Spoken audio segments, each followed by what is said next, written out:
I am recording this at absolute ass o'clock at night. But yeah, let's fucking do this anyway.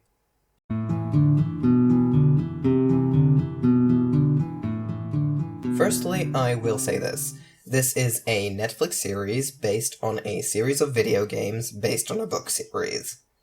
I have only watched the Netflix series. I am not familiar with any pre-existing media, more than to know before the Netflix series was announced that The Witcher games exist. So all of my opinions on the show are purely based on the show itself. Also, I will not attempt to make any guesses as to what will happen next or where the story could go, because obviously this is an adaptation. The story's pretty much written already, even if I'm not personally familiar with it. Also, spoiler warning, obviously. I loved it. I really did. I have a really strong aversion to gore and graphic violence.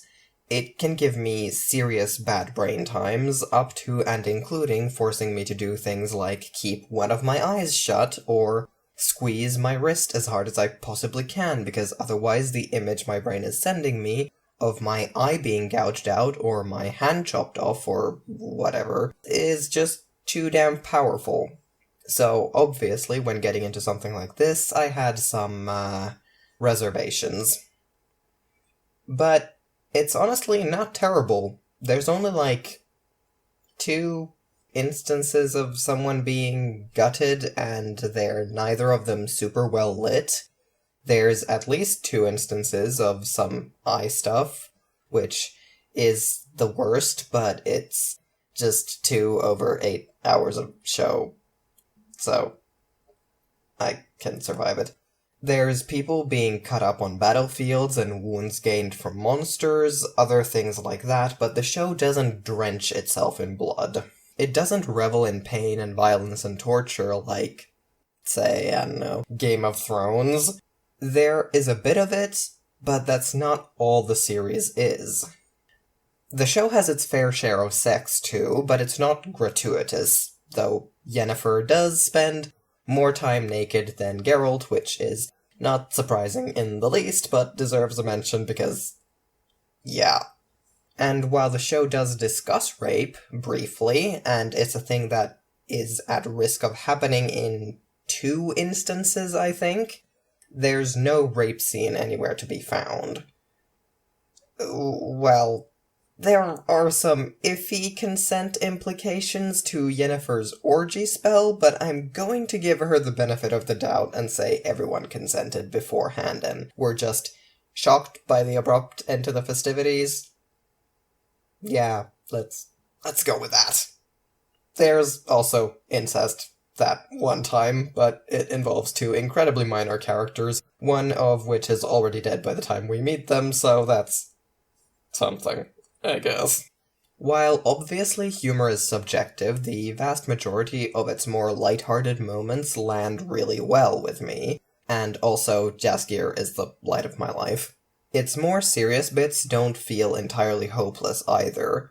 It's not bleak and horrible for the sake of being bleak and horrible. It has a story to tell, and so far it's doing so fairly well. Actually, really well if you ask me.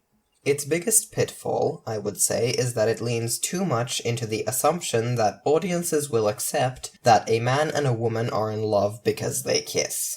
Well, actually, no, they've proven they can write straight couples with good engaging dynamics. This seems to be a Geralt-specific problem. I will confess, the first episode left me rolling my eyes and groaning more than anything else. After watching it, I was seriously worried for the rest of the series, but I let Netflix's autoplay take me into the 2nd episode and got introduced to Jaskier, and the rest is history. Honestly, I think the first 3 episodes were very calculated in what kind of stories they told.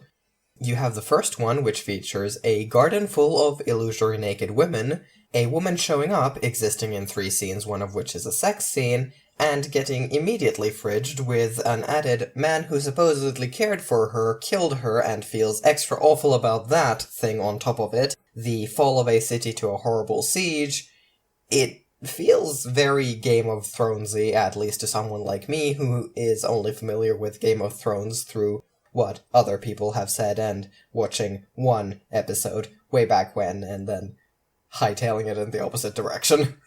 Then we get into episode 2, and immediately we have an immense tone shift in Geralt's story for the episode. Sure, we have the introduction of Yennefer and Arethusa and all that, but even there we find some patches of light. It's like it's going, okay, all of you who weren't completely put off by the first episode, we swear we're not a knockoff Game of Thrones. See? It's fine. Please stay. Then in the third episode, we immediately swing right back by having Geralt's storyline take place without Jaskier at his side to lighten the mood. And of course, Yennefer goes through her crisis and rebirth in this episode, so the show's once again going, Game of Thrones fans, please don't leave. We can be dark and gritty. Pinky promise. Incest. Y'all like incest, right? Well, we don't actually want to depict that on screen, but, how about it happened and sister got cursed and died and now her child is a Striga? How's that sound? After which point it settles more into the groove of things because it's kind of managed to set up what the audience should expect from here on out. What's really a pity, though, is that it's obvious we're supposed to feel something about Renfri's death, and, ignoring for a second that the trope of a man, for some reason, having to kill the woman he loves is incredibly old and tired, even disregarding that, it just doesn't land. Maybe this is different if you're coming into the show as a longtime fan, but watching this episode as someone who has never engaged with any media surrounding The Witcher beforehand, it comes away feeling hollow and fake. If they wanted to convince me that there was any kind of romantic spark here, they should have laid more groundwork. Hell, if they wanted me to feel anything other than mad at the treatment of her character, they should have laid more groundwork. They should have given Geralt and Renfri an actual dynamic that were shown on screen. I really, really liked her at her introduction and was honestly expecting them to just fall into bed together as just a let's have some fun thing. Possibly develop a friendship from there. And I've gotta say, if the episode had done that, I'd actually have felt worse about her death than I do, given they tried to convince me that Geralt felt something like love after knowing this woman for, 3 days? What is he, a fucking Disney princess? I mean, I know this show revels in fairy tale tropes, and I love that. I really, really do. It's really cool, and I like it a lot. But the instant love connection is one they could have left behind. But I've harped on Renfri long enough. It's time to move on to the main crux of this issue, Yennefer. Now, I have a lot to say on her before we even get into her whole thing with Geralt. So, let's start at the beginning. Of course, from the moment I found out who she was, I knew what was going to happen.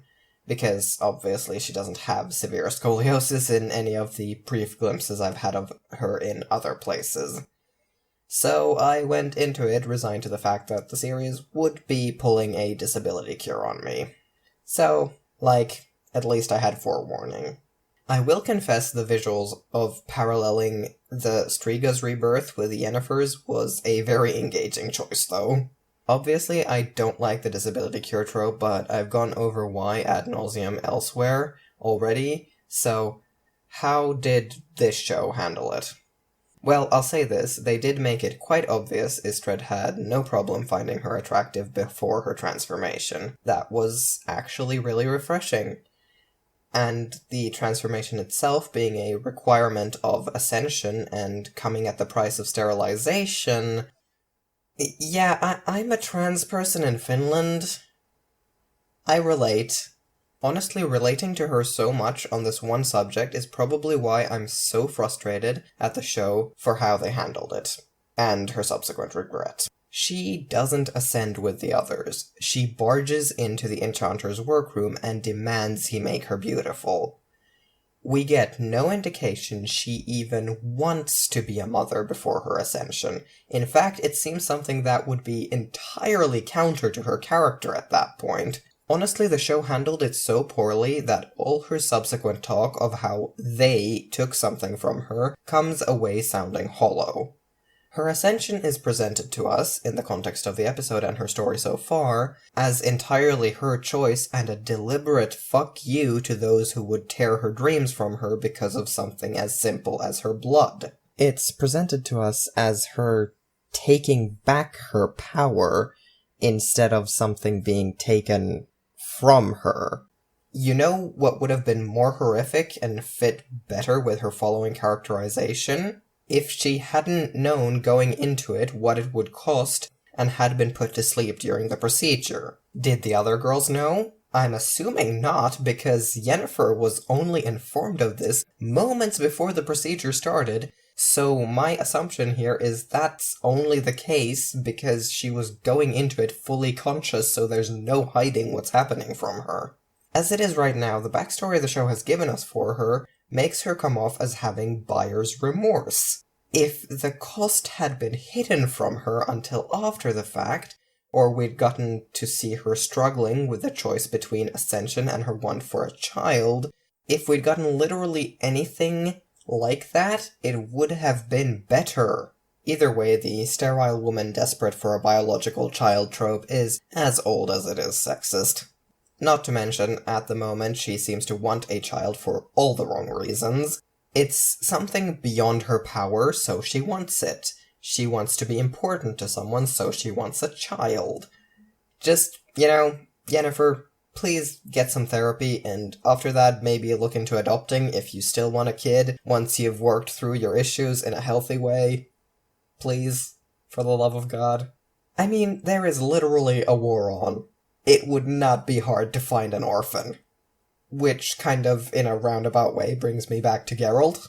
This man has more chemistry with Jaskier than he does with his actual main love interest. Watch the bathtub scene and tell me I'm wrong, I fucking dare you. And I'm gonna be honest, that's a real pity. Like, listen, no, if you know me at all, you know that if I was even a little convinced by Geralt and Yennefer right now, I would be on the mountaintop with a megaphone screaming that Geralt has 2 hands. My polyships are many, and I have no qualms about adding to them. But as it stands right now, there are glimpses here and there of something. Especially during the dragon hunt, the way he smiles at her, his utter befuddlement over her faux fawning over the lord whose name I've already forgotten. Their soft moment in the tent, but it never solidifies. They never develop a proper rapport.